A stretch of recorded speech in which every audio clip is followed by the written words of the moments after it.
Sakramen Krisma atau penguatan. Sakramen Krisma adalah salah satu dari 3 sakramen inisiasi Kristen, yaitu baptis, krisma, dan ekaristi. Dalam sakramen Krisma, orang beriman menerima Roh Kudus yang pada hari Pentakosta diutus Tuhan kepada para rasul. Sakramen Krisma disebut juga sakramen penguatan dan berperan menguatkan dan mengembangkan. Sakramen Krisma melengkapi umat Allah setelah pembaptisan dan menyempurnakan inisiasi. Juga menyempurnakan kehadiran Roh Kudus bagi mereka yang sudah dibaptis. Sakramen ini menjadikan mereka orang-orang Kristiani yang kuat dan untuk memberi kesaksian tentang Kristus demi pembangunan tubuhnya dalam iman dan cinta kasih, serta menjadi laskar Kristus yang berani. Melalui sakramen Krisma, seseorang diikat secara lebih kuat dan sempurna dengan gereja, serta diperkaya dengan daya kekuatan Roh Kudus. Sakramen Krisma memiliki dasar kitab suci yang diambil dari Kisah Para Rasul, bab 8, ayat 16 dan 17, juga bab 19, ayat 5 dan 6. Sebab Roh Kudus belum turun di atas seorang pun di antara mereka, karena mereka hanya dibaptis dalam nama Tuhan Yesus. Kemudian keduanya menumpangkan tangan di atas mereka, lalu mereka menerima Roh Kudus. Ketika mereka mendengar hal itu, mereka memberi diri mereka dibaptis dalam nama Tuhan Yesus. Dan ketika Paulus menumpangkan tangan di atas mereka, turunlah Roh Kudus ke atas mereka, dan mulailah mereka berkata-kata dalam bahasa roh dan bernubuat.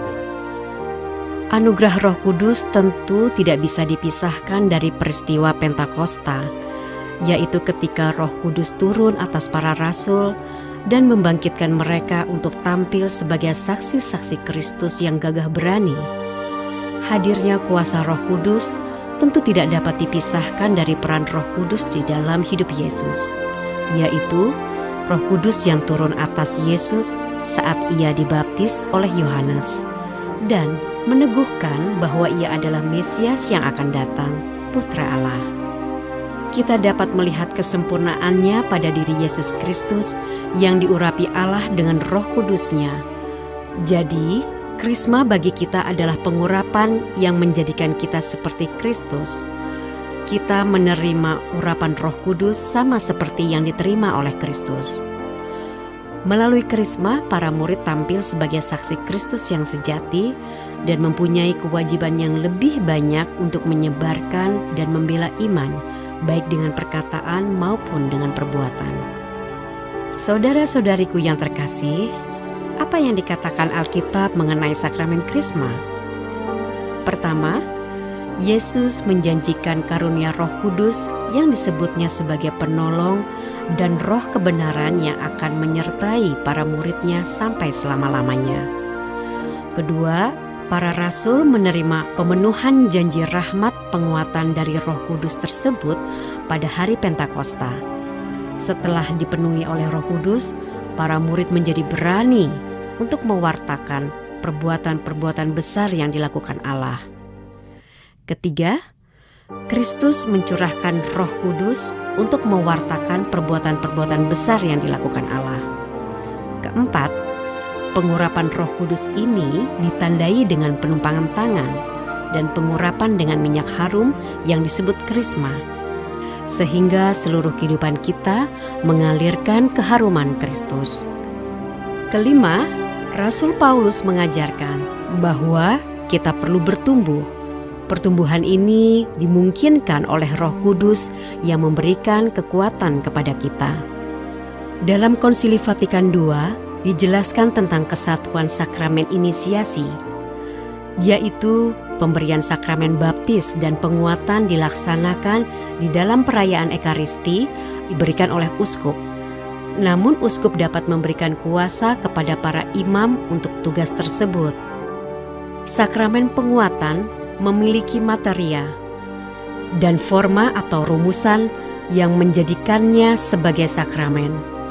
Pertama, materia sakramen penguatan, yaitu penguluran kedua tangan atau penumpangan tangan uskup atau imam yang diberi wewenang kepada calon penerima penguatan.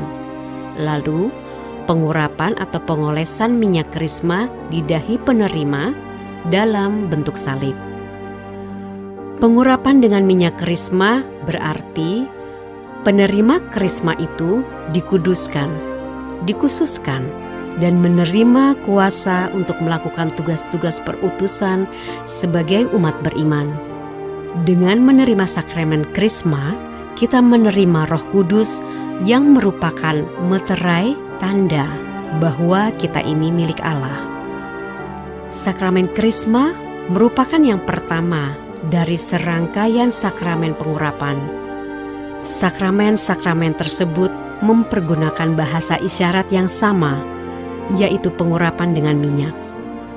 Minyak krisma merupakan campuran minyak zaitun atau minyak tumbuhan lain dengan balsam atau wangi-wangian lain. Biasanya minyak krisma diberkati oleh uskup diosesan. Dalam misa krisma pada pagi hari Kamis Putih dalam Pekan Suci di Gereja Katedral bersama-sama dengan minyak suci yang lainnya, misalnya minyak pengurapan orang sakit. Kemudian minyak krisma dibagi-bagikan ke seluruh wilayah keuskupan sebagai lambang persatuan dalam gereja. Kedua, forma sakramen penguatan dengan rumusan, semoga dimeterai oleh karunia Allah Roh Kudus, atau terimalah tanda karunia Roh Kudus. Untuk menerima sakramen krisma, terdapat beberapa syarat yang harus dipenuhi sebagai berikut. 1. Usia yang cukup dewasa untuk dapat mempertanggungjawabkan serta mengembangkan kedewasaan imannya atau berusia minimal 14 tahun atau kelas 2 SMP. 2. Memiliki iman Katolik dan dibaptis secara Katolik. 3. Tergabung dalam kesatuan gereja Katolik. 4. Wajib mengikuti pertemuan yang dijadwalkan oleh tim katekese untuk melakukan pembinaan. Harus berada dalam kondisi rahmat, memiliki sikap hati yang bersih, tidak melakukan dosa berat sebelumnya. Untuk itu, sebelum menerima sakramen ini, calon penerima sakramen wajib melakukan pengakuan dosa atau sakramen tobat terlebih dahulu agar ia berada dalam kondisi yang layak untuk menerima sakramen krisma ini. Calon krisma hendaknya didampingi oleh wali krisma yang tugasnya mengusahakan agar krismawan atau krismawati bertindak sebagai saksi Kristus yang sejati, memenuhi kewajiban-kewajiban yang melekat pada sakramen krisma. Umat Allah yang terkasih, buah dari sakramen krisma adalah pencurahan Roh Kudus dengan meningkatkan dan memperdalam rahmat baptisan, yaitu semakin berakar secara mendalam dengan status kita sebagai anak-anak Allah yang membuat kita bisa berkata, Aba, ya Bapa. Kita semakin disatukan secara kuat dengan Kristus. Karunia Roh Kudus semakin banyak dilimpahkan kepada kita. Kita semakin disempurnakan dalam ikatan kita dengan gereja. Kita diberi kekuatan khusus dari Roh Kudus untuk menyebarkan iman, baik dengan perkataan maupun perbuatan sebagai saksi Kristus yang sejati, untuk berani mengakui Kristus dan memanggul salibnya. Oleh sebab itu, kehadiran Roh Kudus dalam diri kita membuahkan dewasa iman, pertobatan, keselamatan, mengasihi, dan pemberitaan Injil.